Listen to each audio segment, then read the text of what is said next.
probably have. Yes, I'm always a big league.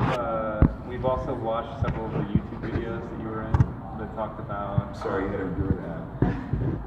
No, I think we all found it very instructive, and that's a big reason why we invited you here. We're just like, we'd like to hear it from the horse's mouth and ask those questions that we didn't get a chance to understand the videos.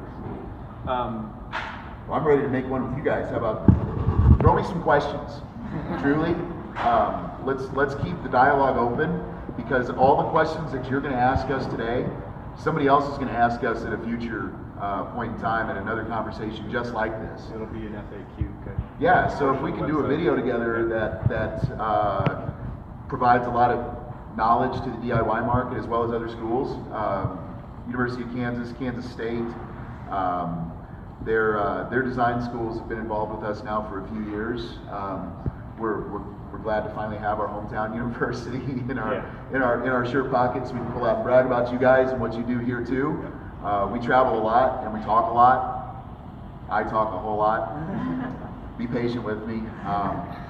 It's like drinking from a fire hydrant, but I'm really passionate about what we do, and we do have a lot of knowledge to share.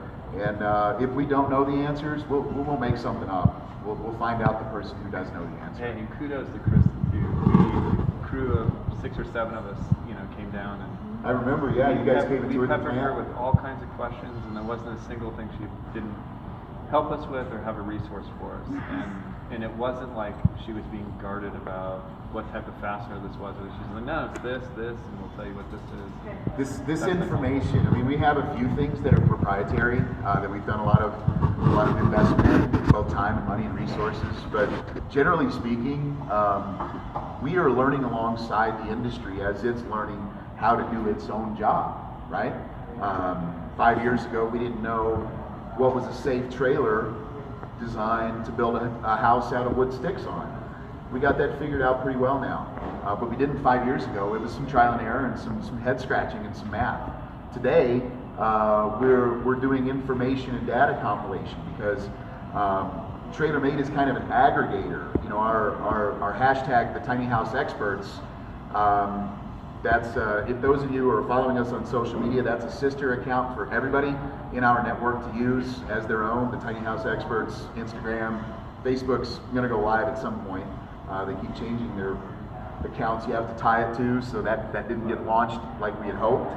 But the Tiny House Experts are there. That's our home builders, that's our vendors, that's our manufacturers, our suppliers, people that build screws, nails, glue, wood products.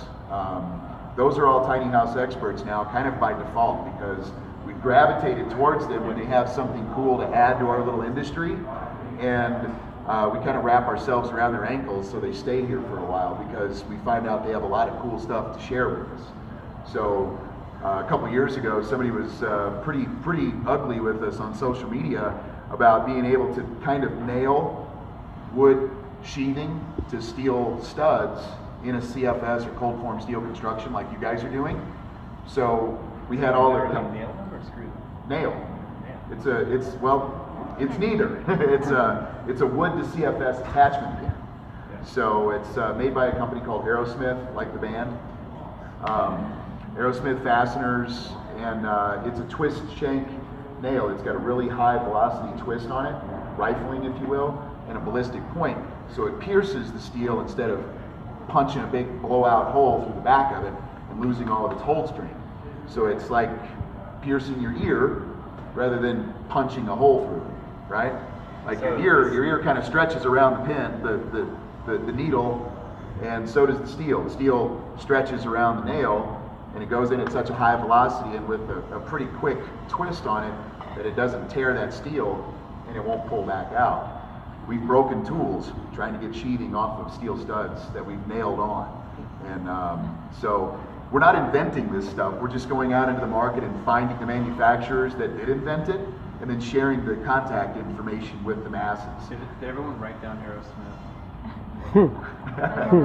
There's some, and we're a resource too. Email us, reach out to us on social media, tag us, please, for crying out loud. We're right here in town. Tag us on social media posts when you guys are showing off what you guys are doing. We want to see it too, and so do our other followers.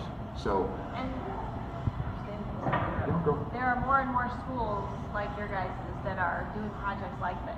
And they're looking at the schools that are doing these as the jumping off point for their projects.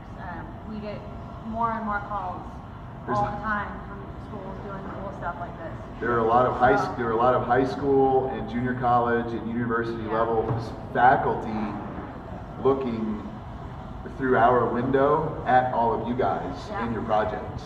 I took 2 phone calls last week from different high school districts down in Texas that got wind of a guy who knew a guy who talked to somebody that was a school district down in Texas building tiny homes with us. So that makes now 4 school districts that they're teaching the trades to high school students who don't want to come necessarily all the way through the university, but maybe want to branch off and go to the trades or construction management or whatever that might be. HVAC, electrical, plumbing. All of these trades are critical. Doesn't matter what you guys draw and design if nobody knows how to build it next, right? So it's pretty important for us to make sure that our tradespeople are standing next to us to finish the job of our creativity and get it tangible for the world to enjoy, right? So that has been an enormous shift. I would call it a tectonic shift in education for the trades, because no more do the kids have to get on the bus, drive out to a job site, get an abbreviated day's worth of curriculum, and then come back and all go back to class. It's right there in the backyard of the school. It's a safe place to work. They can walk into the shop if they forgot something, drag it back out, plug it in, and off they go. They take 2 years to build a house, and they build depending on small houses or big houses, they've alternated. So this year, I think the seniors will be finishing up 2 or 3 big 28-foot houses, and then next year's seniors are going to do 4 20 and 24-foot houses that they've been working on this year. So we're trying to do that in 2 trailers in 5 months. It's very doable. Yeah. They go really, really slow because the students have to go through the permitting process with the cities, the design process, inspections.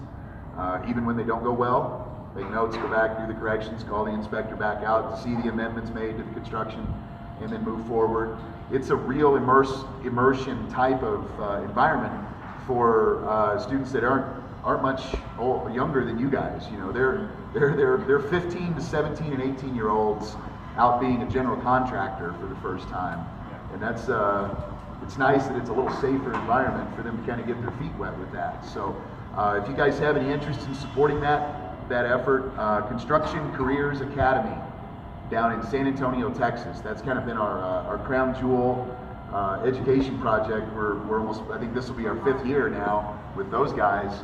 So give them an attaboy and let them know that you heard about us bragging about them, and reach out to the kids there, because they're all following your footsteps. They're all going to go to Texas Tech and A&M, and they're going to, or here. They're all going to want to see what comes next for them after they've already got that under their belt. All right, I'm going to shut up. You guys want to go out?